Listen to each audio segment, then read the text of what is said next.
Let's assume that desire is the first flame of life. If you don't have desire to do something, desire to achieve something, there is no life. There was a time that I was a robot, producing. I was focusing on results only. So I had to rescue something that was the beginning to ignite the desire, which is my essence. Who is Fabiana without the badge? What I don't agree is when you use it too much, which becomes a poison. Guilty. I feel guilty because I spend that much time. And what I like to say to all my clients in my consulting is go with the opposite. Go with desire.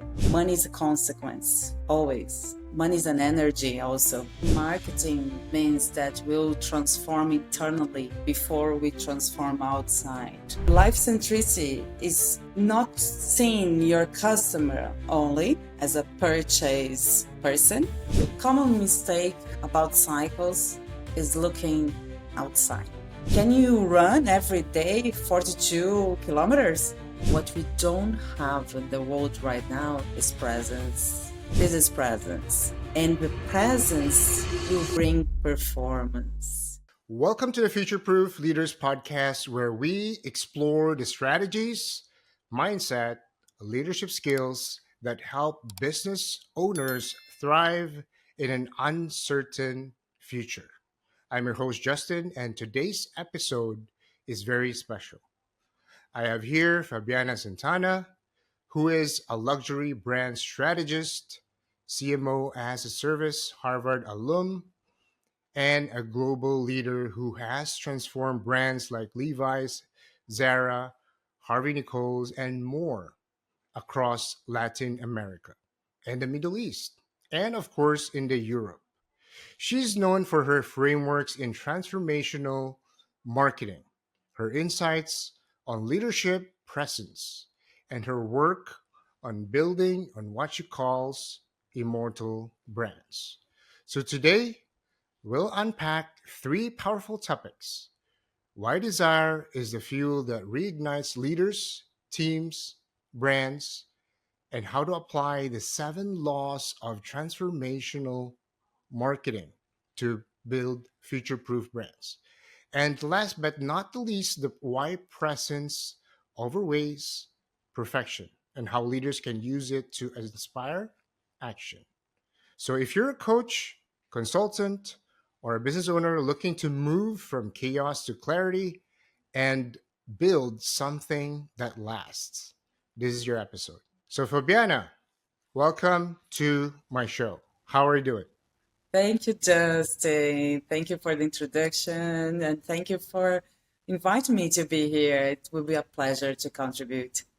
Yes, we're honored here, and we're about to unpack so many things, so many wisdom from you. So get ready. So, Fabiana, I want to start something deeply human. You have written that desire is life waiting to happen. Can you share what you mean by that? Let's assume that desire is the first flame of life. So if you don't have desire to do something, desire for something, to achieve something, there is no life. Life is about the ignition of this energy. Desire is an energy, right? And as Spinoza, a philosopher, used to say, is the potential of desire. This is the potential of life. If we don't have it, we will go to the other direction. If we don't have the high desire, it means that I don't care, I can do whatever. So if I can do whatever, it means that I don't have a goal. I don't have a destination. I don't have just something that can go toward, which means I go with the flow. So Yeah. desire is the principle to really feel that there is energy flow in our body. This is life. When we wake up and we say, wow, there is something for me today, even if it's not a good day, this is the desire.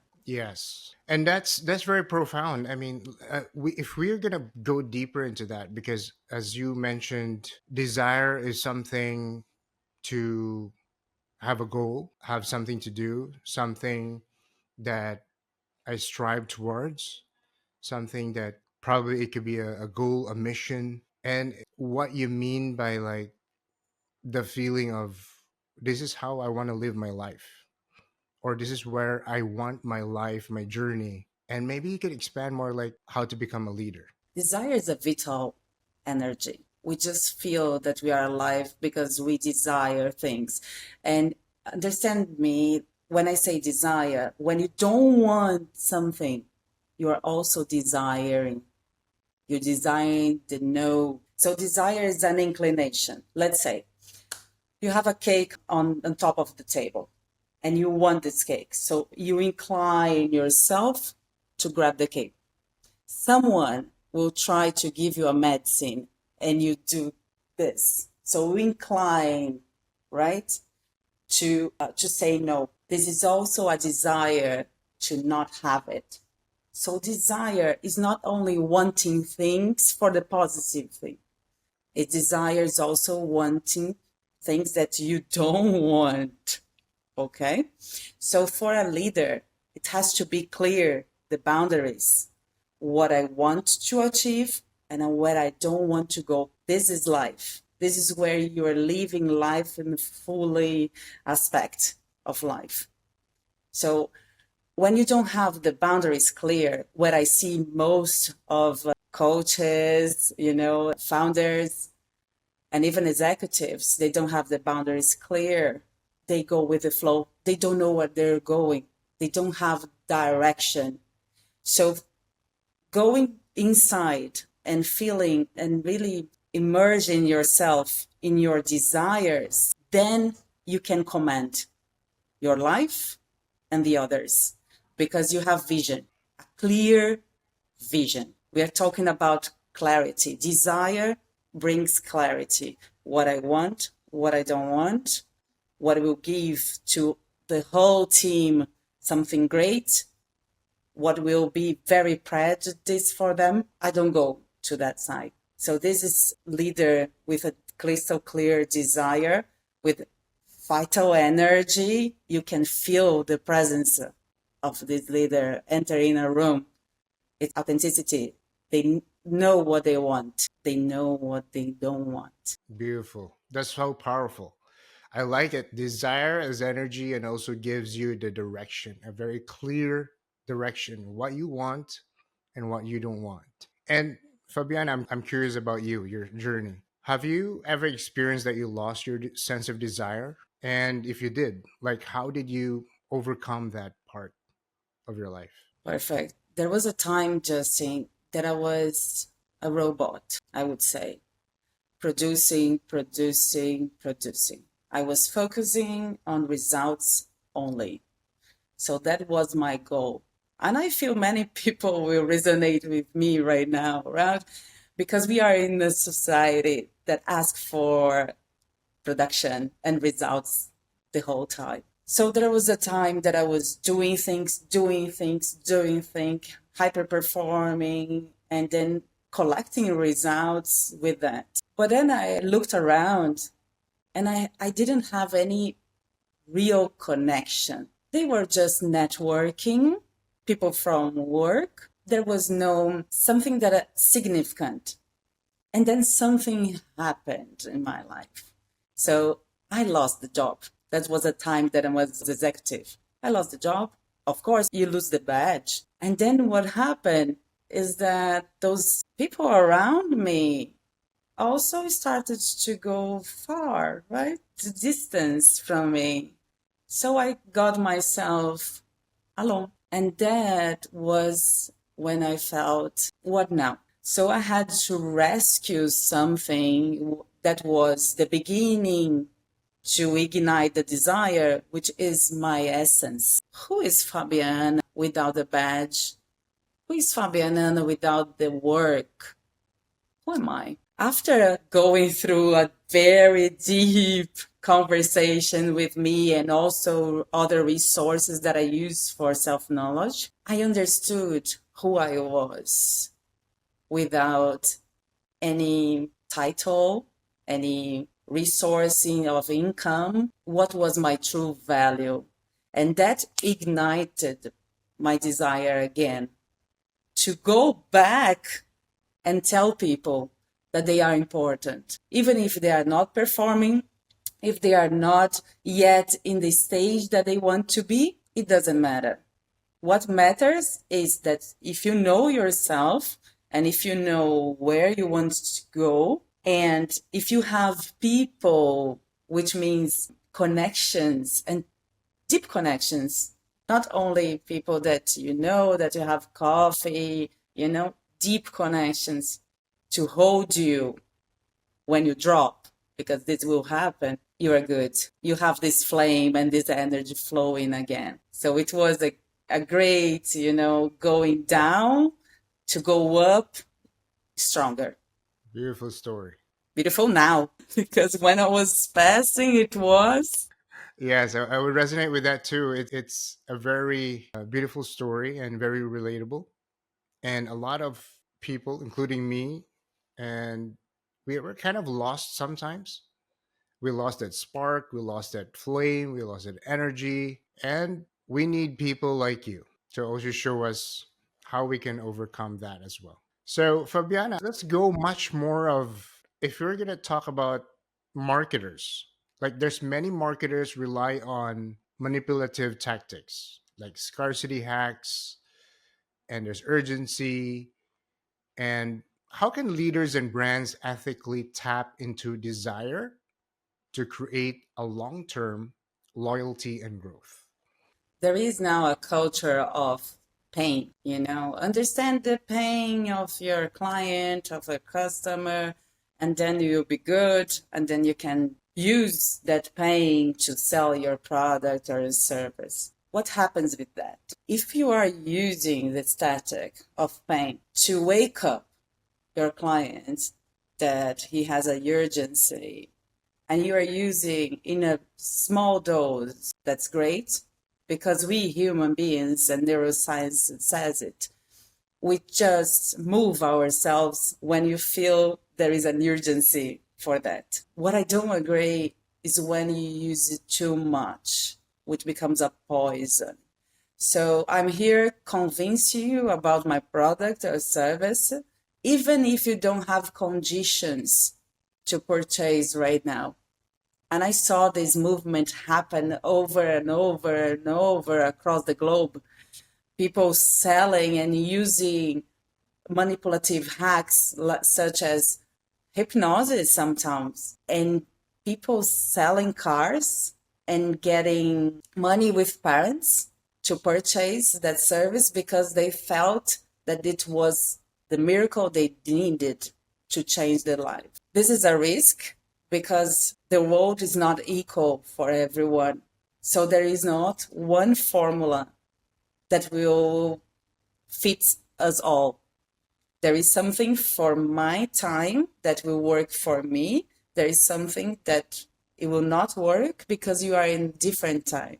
Even if you think about growing, maturing, and declination, you don't use the same things in these stages of a cycle. When you are growing, you need more energy, you need more tacticals. When you are mature, you need less. When you decline, you need even more energy to go in another stage.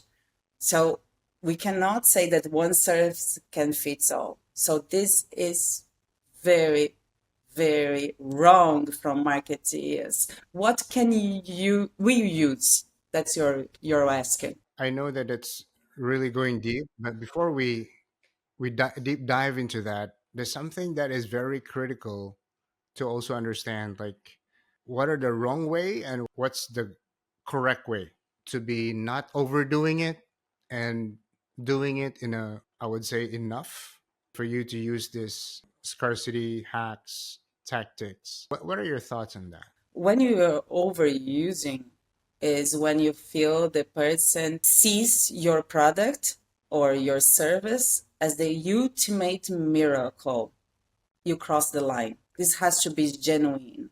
Because what happens here? You're going to sell, the person will purchase. Let's say he or she doesn't get the result that they wanted. There will be implemented in them the guilty. I feel guilty because I spent that much time and resources and that product and service, and now I don't get a result. That's because it's my problem. It's not the method or the product. It's me. The problem is me. This is so wrong. I would say it's not humane, you know? So what I like to say to all my clients in my consulting is go the opposite. Go desire. Because we all desire something better for our lives. We are always looking to our better stage, to our better version of ourselves. So when I purchase a luxury bag, for example, they're not using hacks to sell, right? They're going directly on desire, and desire in the archetype of being someone better. So I will use Chanel because I will feel more powerful as an independent and daring woman. I use Rolex because I'm strong and traditional and modern man, you know? So they go direct into desires. And I believe if the brands go to those directions, they'll be more successful in the long run. If you use hacks, you're going to sell, but people will feel guilty and they will not come back to you again. Yes, that's very interesting. It sounds to me, and maybe I'm wrong, maybe I'm getting the wrong takeaway, but it seems to me that people have a desire to become a better version of themselves. It's true. Yeah. We are always looking for improving, right? Yeah. If we got some zone of comfort in your life, you are looking to extend it. If you got some comfort in knowledge, you want to go further. Even if you are in the comfort zone, even if you are doing nothing to improve, your desire is to be in a better relationship, for example. So you're always desire one step ahead. This is the human nature. Exactly. Like become a better version of yourself through desire. But what if I'll throw you a question about I have a sense of desire to become wealthy. For example, I think this is a very common example which a lot of people wishes, right? So how would we know like whatever we're going into may not be a manipulative tactic that we are not being hypnotized or being, being the victim in terms of the scarcity, the hacks. Yeah, listen, many people use this tactic because if we see the Maslow pyramid, right? We are always surviving, most of us in the surviving mode. So when I say this is the base of the pyramid, I need to have a roof on my head, somewhere to live. I need to eat, right? This is surviving, the minimum to survive. So I need money to grow my comfort, to not be in a position that I might not survive tomorrow. So I need to secure this base. That's where most of the brands or the leaders go and say, I help you to reach 7 figures in 1 month with my method because this and this person, they could. So if they could, why can't you? They are in different stages Yes. and they got there. It's different. When we say that to people, we are putting all the responsibility on them. Yeah, very true. And this is very, very unethical. But people are not seeing that. So marketers and leaders, they are just seeing that if people are doing this more and more and more often on the internet, for example, why can't I? So every person that goes directly to the money, they might be missing the point. Money is a consequence, always. If you have the desire, you do your job with excellence, money will come. Money is an energy also. You don't touch money anymore. Money is an energy. You can create this energy. But first, money will come if the desire energy is there. Look at the leaders in the world. You can see in their eyes the flame, the desire to do better, to do more. So people that goes against the money. Yes, very powerful. This is what you said earlier. The more you are clear, the more you have this desire and as an energy, which gives you a very clear direction, what you want to do and what you don't want to do. So that's just a start. We're warming up. And I wanted to talk deeper into a very, I would say it's a very interesting topic, not only me, but for our audiences and hopefully for more audiences out there who might see this podcast as a very valuable knowledge for you and value. So we talked about transformational marketing, and you've created a framework called transformational marketing. And as what I know, and maybe you could walk us through. This transformational marketing has been built on 7 laws. And before we even dive into the specifics, what makes this different from the way most marketing is done today? Amazing question. Transformational marketing means that we'll transform internally before we transform outside.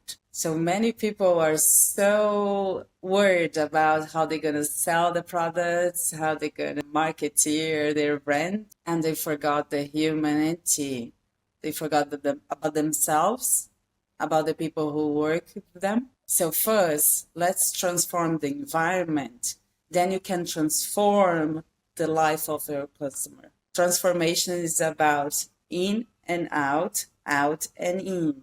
So you transform the people who work with you, you transform yourself, then you can transform the life of your customers. Your customer transformed will transform your company back. And this is exchange. This is transforming. And there are 7 laws that we have to go through in order to get to this mode of transformation. And the world needs transformation, right? Very interesting. Maybe we could zoom in a little bit of what you mentioned about, interestingly, about environments.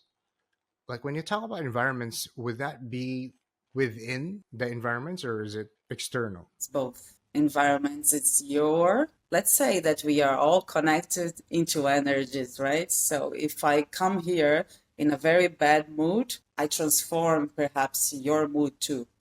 If a leader enters in a room angry, people get scared immediately or apprehensive, right? Okay. So if you understand that, we understand the responsibility we have to empower ourselves every day because we can change the environment outside. First, we have to learn how to change our environment and have the responsibility that when you go outside, you will contaminate in a good way or in a bad way every environment you go. And this is splits into the brand. And the brand goes to the house of our customers, and the customers will feel it. I know many companies that they have a very deep and sad environment. People have no energy at all. Tell me about the sales declining. There are constants. Yeah, there are people who are And I like Red Bull, for example, Justin, just for people who are listening to us understand it better. Red Bull started to position their brand first for the people who work with them. After that, they went to bars. I don't know if you remember before it was selling to bars. And they gave first to the bartenders. After the bartenders experience the brand, going through the whole brand environment, then they start to sell to the customers. This is transforming the chain. Yes. So that's a very good example.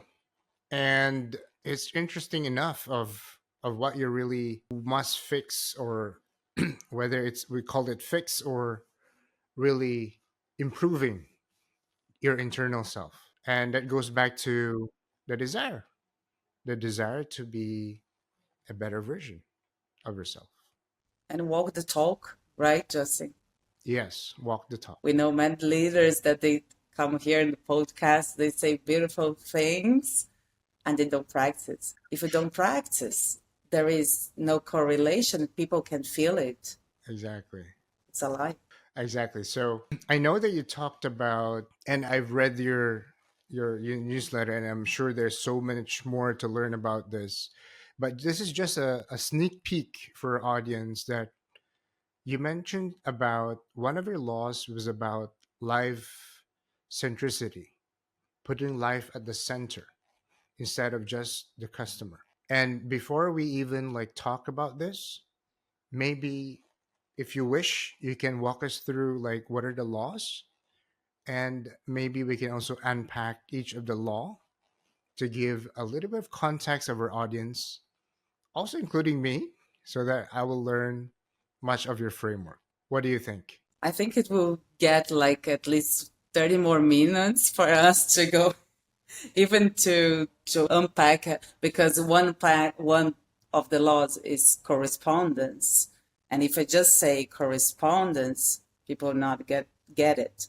What is correspondence? Correspondence is what you do, the other will feel what the other does, it will feel. I have to unpack it for the business for people to understand. What we can do, perhaps, is go take one of the laws, right? And go and dive for people to understand the importance that the laws is about what is the regent of the universe. And when I say this, most of the founders, and they say like, oh my God, no way.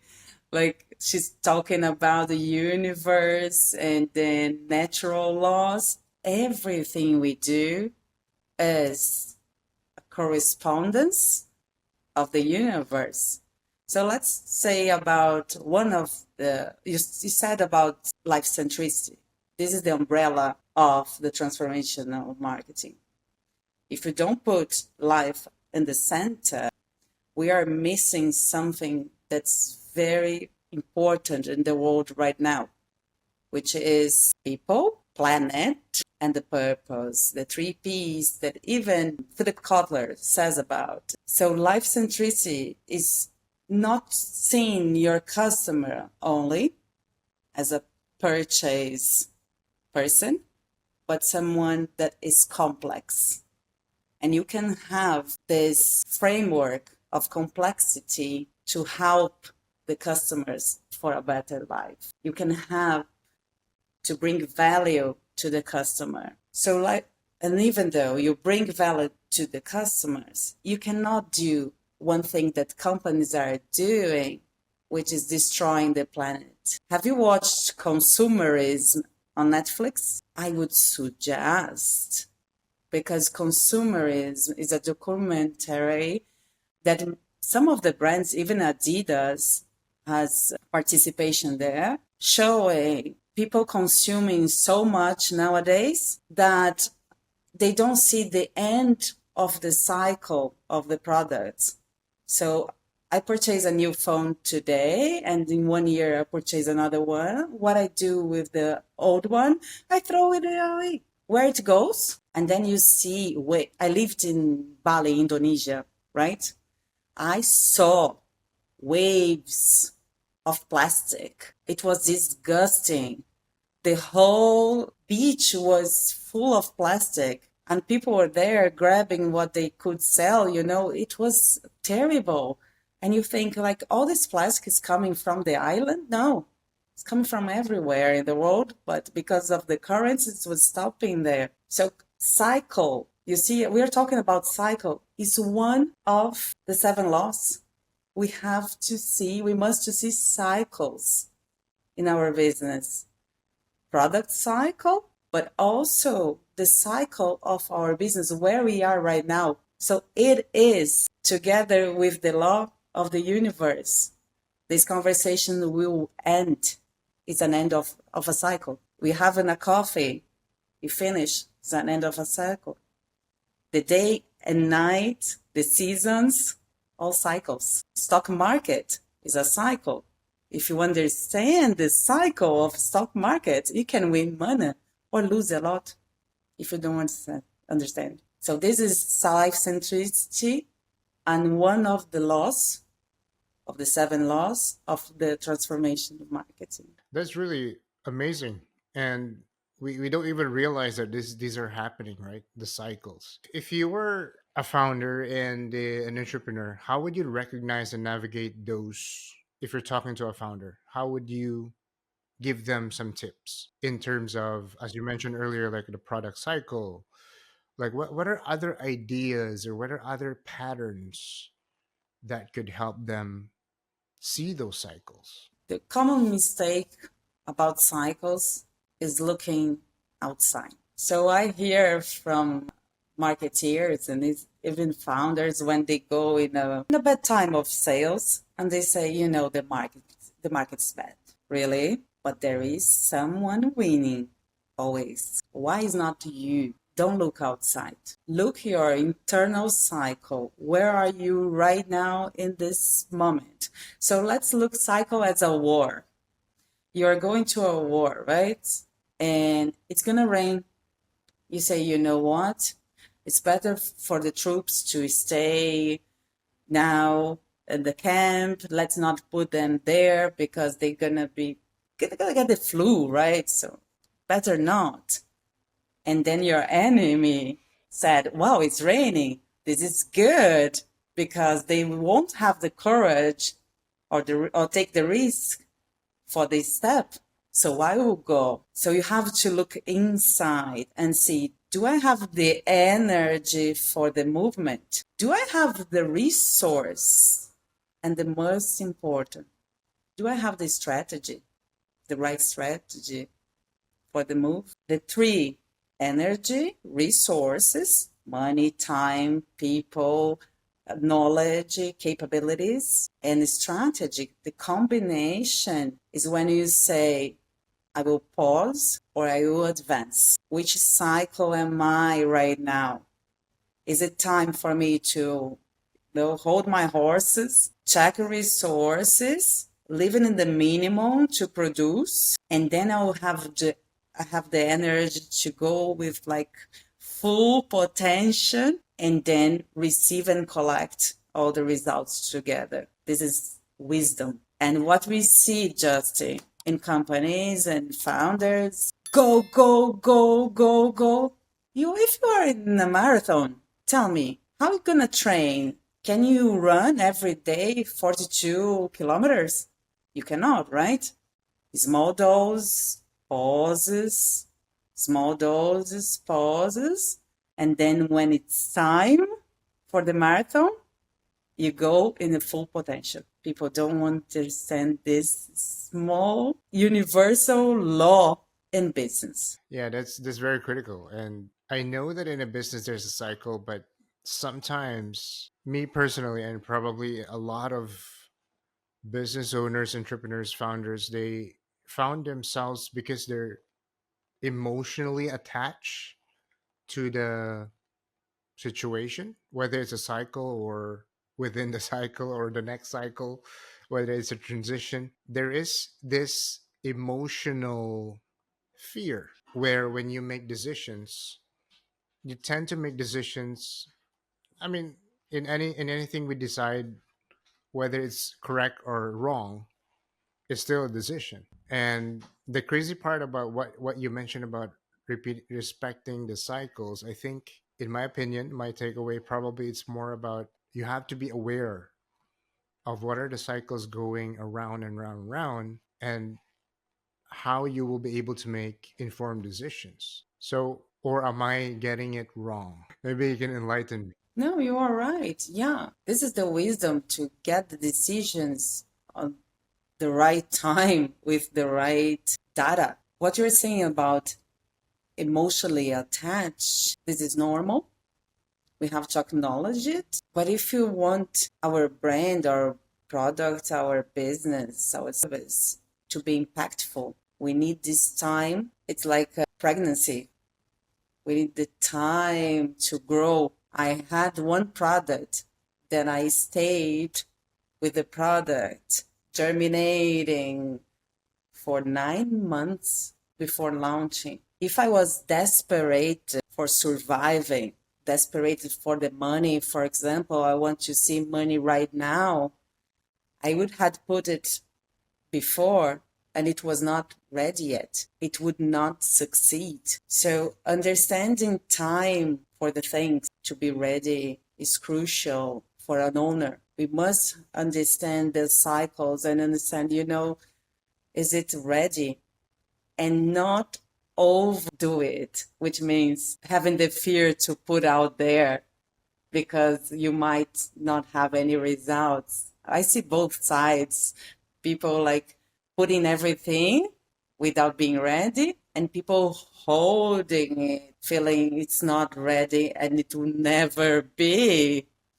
Okay, so how, right? This is one of Yes. the questions. How do I know when it's ready? It's when it's not.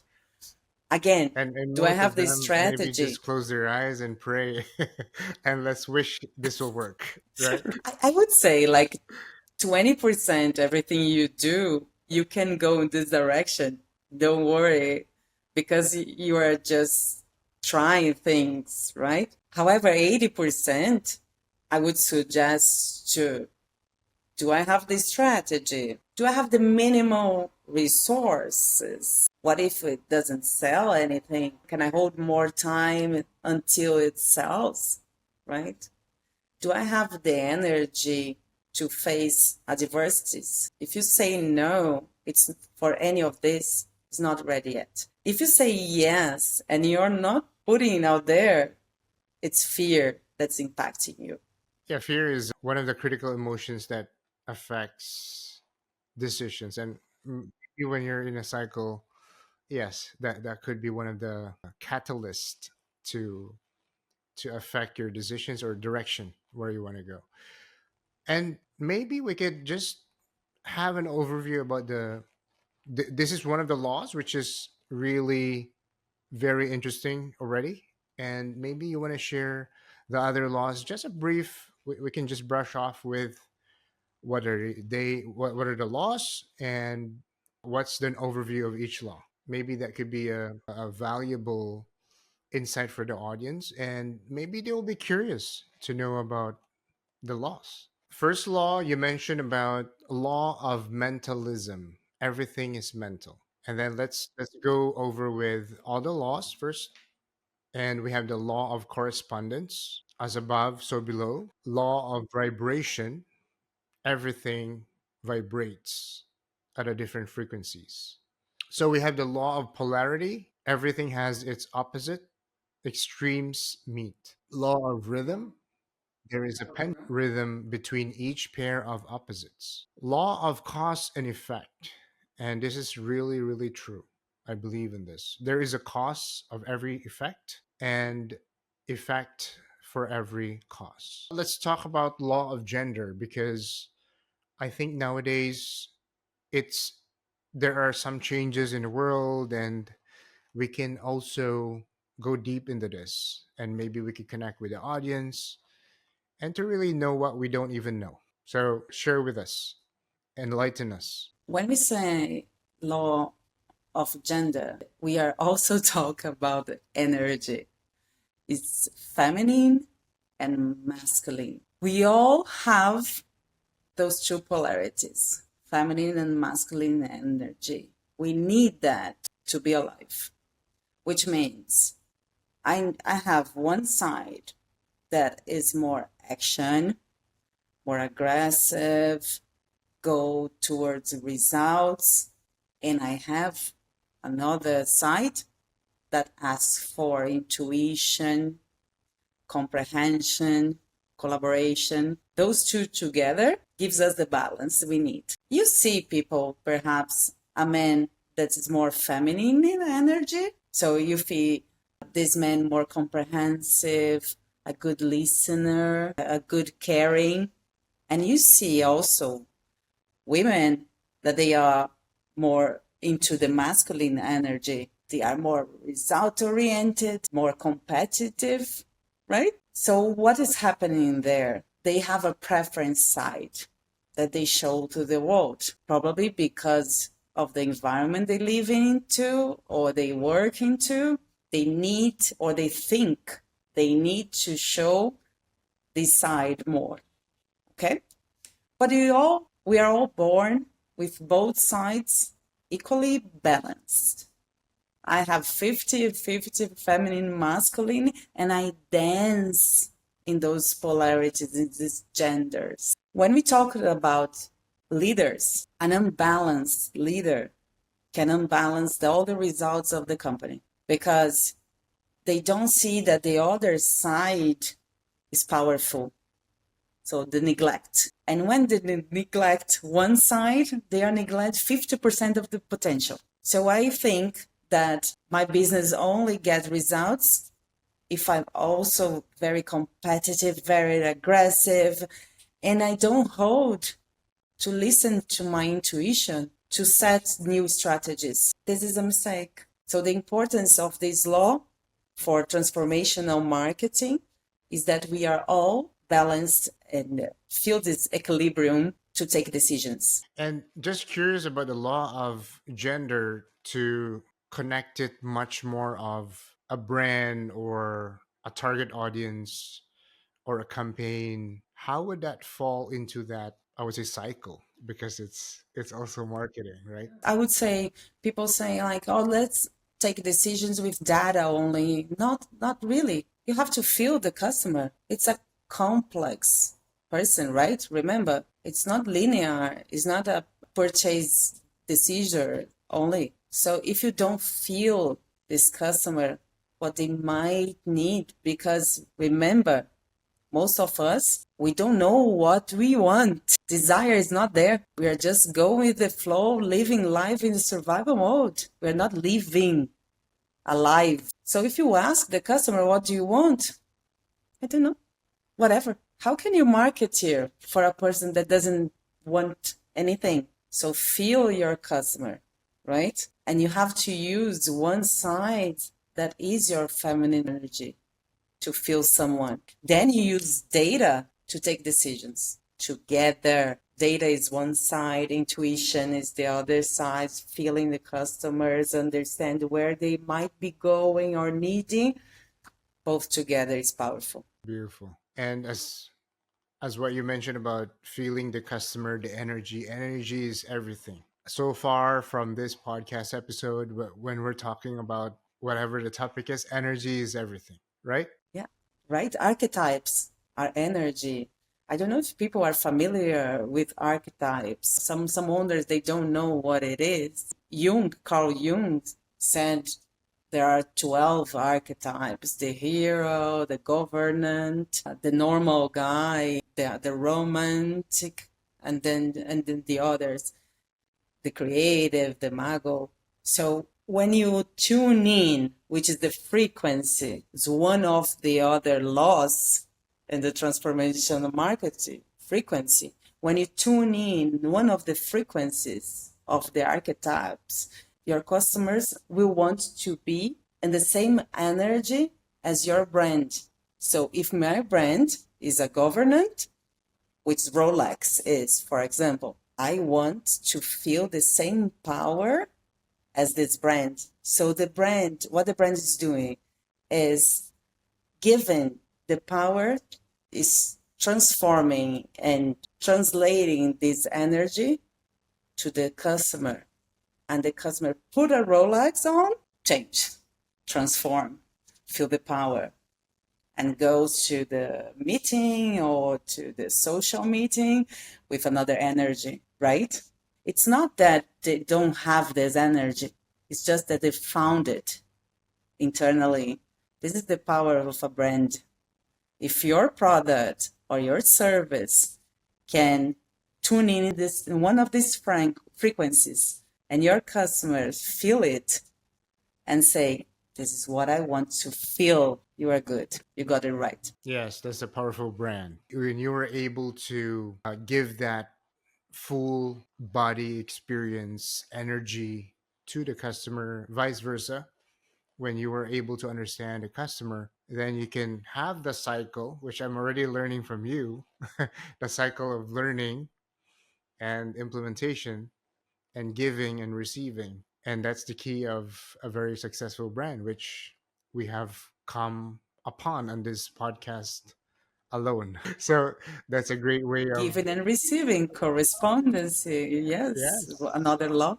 that's another law. And these are just seeding you for the audience out there who's listening, who's watching. There's so many laws we can talk about. Unfortunately, for an episode, we would want to focus on what are the biggest thing. Of course, all of the laws are not equal, and some of the laws there's no different levels who's higher, who's lower.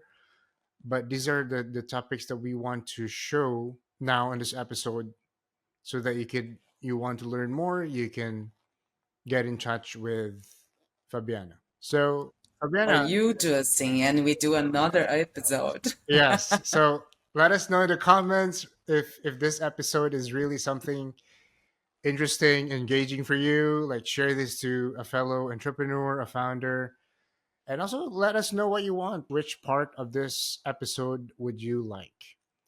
So let's go back to the episode. So that's very critical of what you mentioned earlier, Fabiana. Do you have any other laws that you want to just share, and we can just go to the next jump? There is a law of mentalism, it's the first law. And I believe all entrepreneurs, if they understand this law, is the foundation, the basic to go to the other laws. Mentalism means our decisions are in the mind, right? So I have to remember first you, Justin, to go to your podcast. Oh, I want to hear something today at my car, and I don't know why.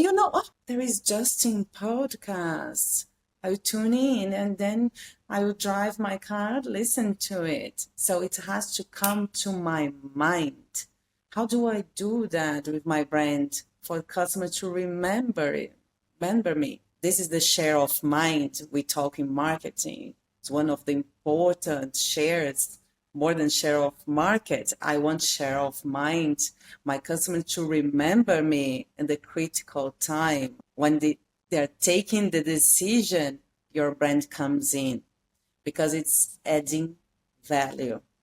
Yeah, great example of using the podcast. And if someone's about to go to a business meeting or maybe an investor meeting to launch their business or get an investor, and maybe they're going through the podcast, maybe this could help them ground them into their decision as well, right? In terms of how they're going to pitch, they represent themselves. Yes, of course. This is why, I listen to Justin because I know it will bring something to me right now that I need for this next meeting or for putting my plan together or for my next decision to move ahead or to stop if I, insist on my business or if I put another product here or if I just stay as it is because just a phase. So I go to Justin podcast, right? So mentally is important because you will be always in the head of the consumer. But remember, the first contact of this customer with your product or service might be crucial to ignite this mentalism. Why is that? Because you have to touch the heart. If you don't know how to touch our customer's heart, the energy not go flow to the mind. And then I won't remember you because you are not adding value. So I listened to just podcasts and I had a moment. Oh, Eureka!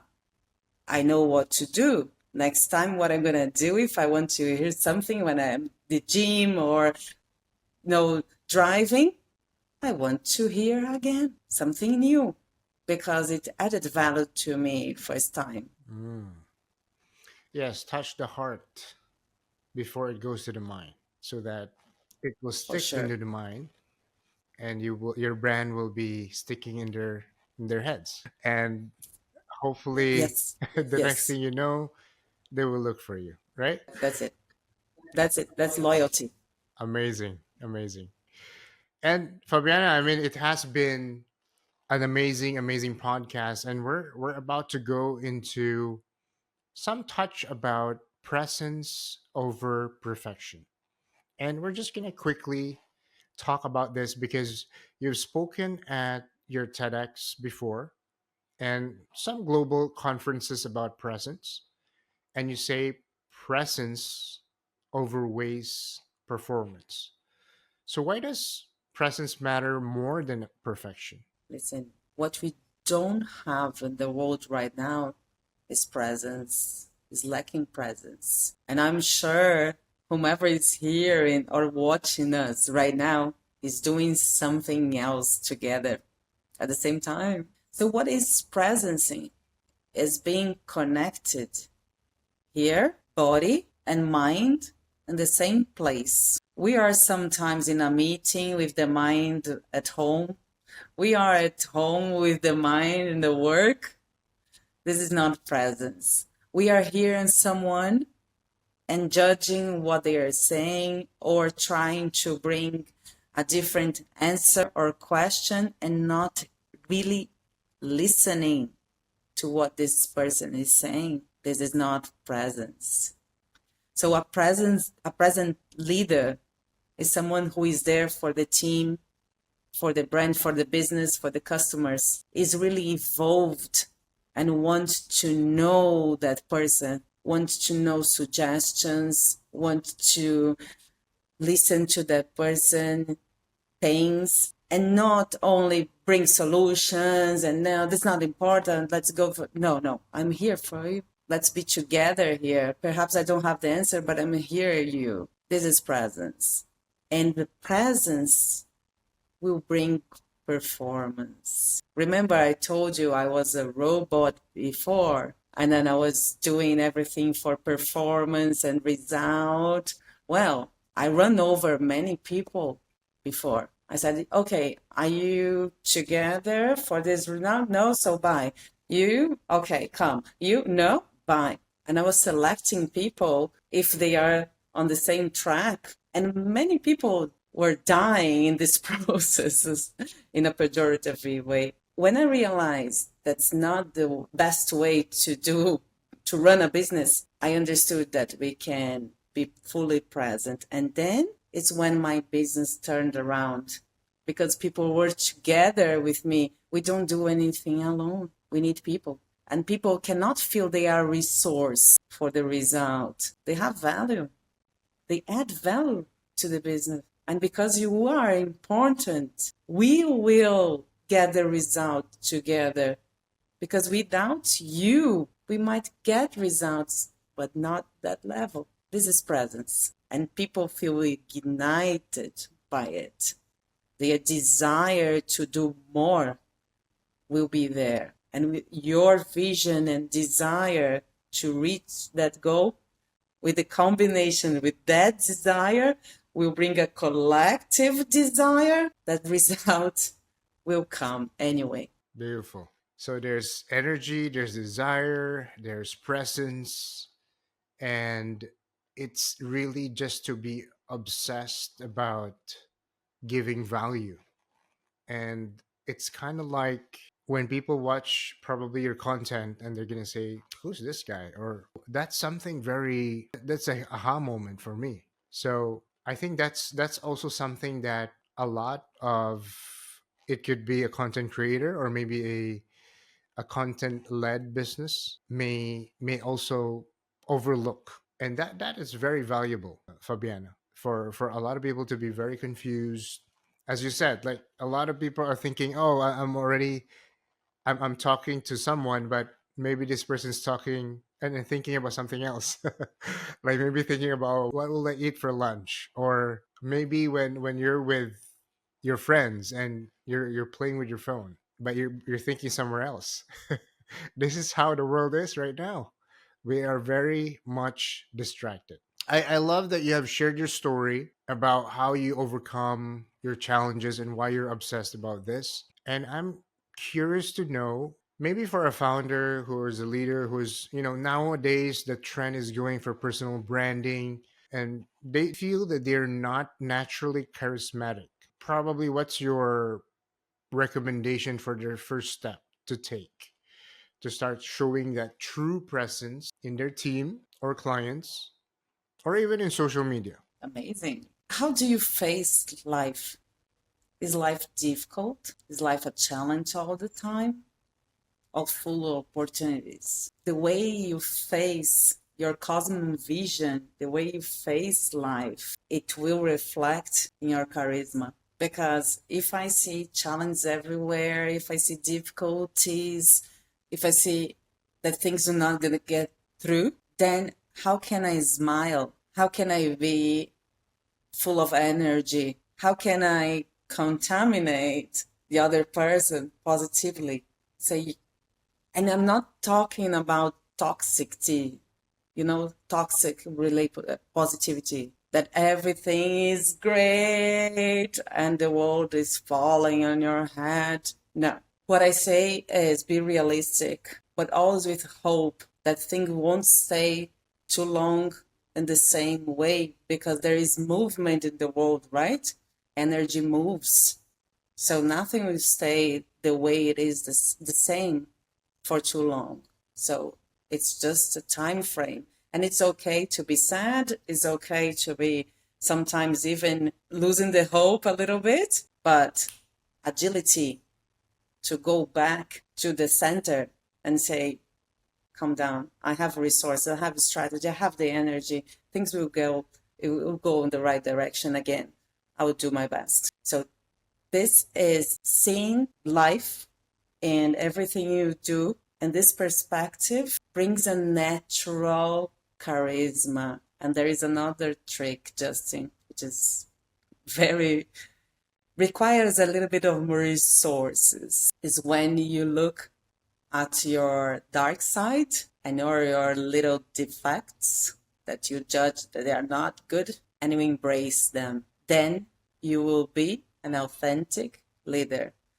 Do you believe Steve Jobs was caring about what people think about his leadership? He knew he was not the best leader. He knew he was aggressive. But in that way, that moment, he felt that his energy to build something, he needed that aggression. This is authenticity. When you see the dark side, you embrace it and you say, it's mine, it's fine, it's not perfect, and you laugh about it. You become authentic. I had one side that I'm very into knowledge. I read many books and I felt I didn't know enough. And I have to read and read and read and read in order to feel I knew something, right? And listen, I have read more than 5,000 books and it was never enough until the day that I got to the point that I said, listen, I won't know everything that I want to know in depth. I can't. What I'm going to do is things that I don't like much, I'll give to someone that likes and know much better than me. That's how I build teams. I build teams with people that I don't like to do or to know about, and they like and they know. Amazing. When I embrace the side and I look in the spotlight about for it, and I said, I don't need to know. Yeah, might be dumb about it. I'm dumb about that. But I have people together with me that day. No, so I'm protected. This is authenticity. And then it makes me relaxed to be more charismatic. Beautiful. I really love that part when you said embrace your dark parts and embrace your dark side, which most of us fear. of actually just even discovering the dark side of us, including me. And I love that. I love that because right now, especially with the AI, with a lot of tools out there, creating content is not difficult anymore. But it's the thing that really stands out is your authenticity. We both couldn't kind of pronounce this word.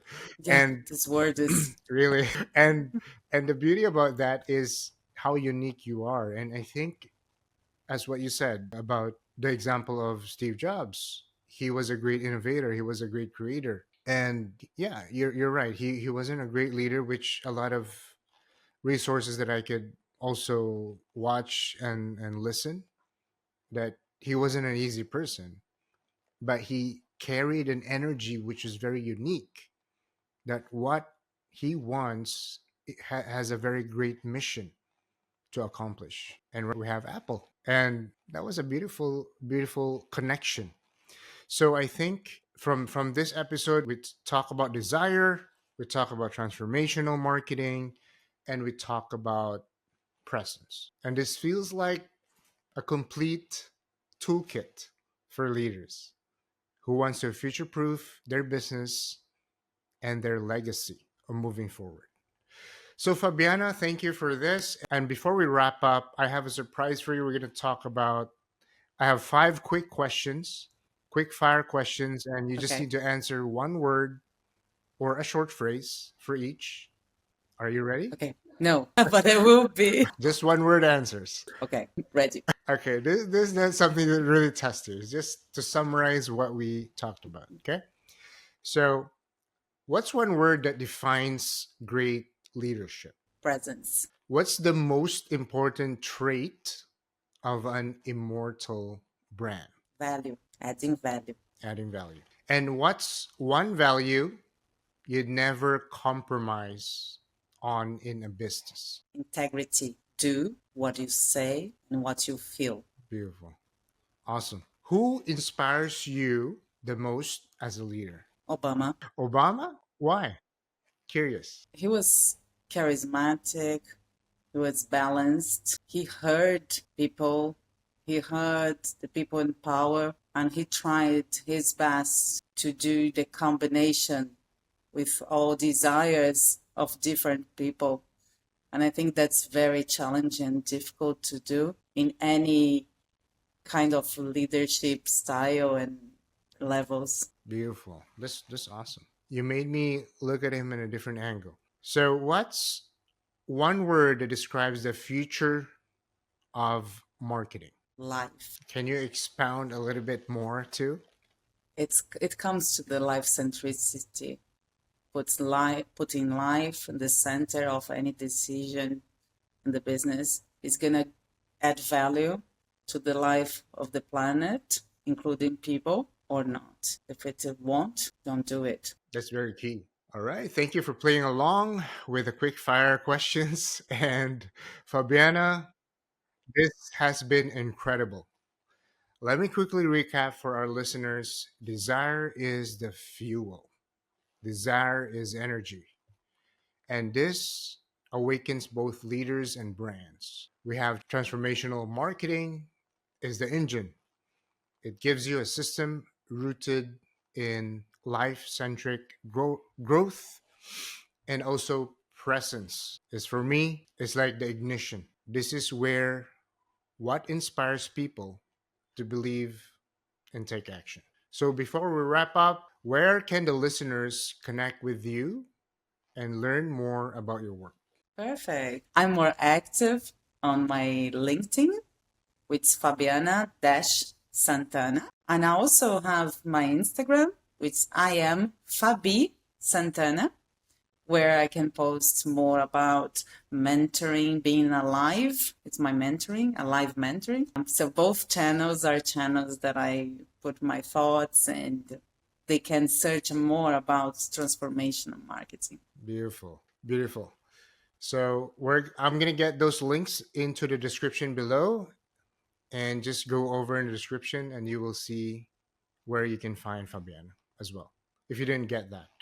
So, to our listeners, what's your biggest takeaway from today's episode? What was it about desire? Was it about transformational marketing? Or was it about presence? Drop in the comments below. I'd love to know, and Fabiana would love to know too.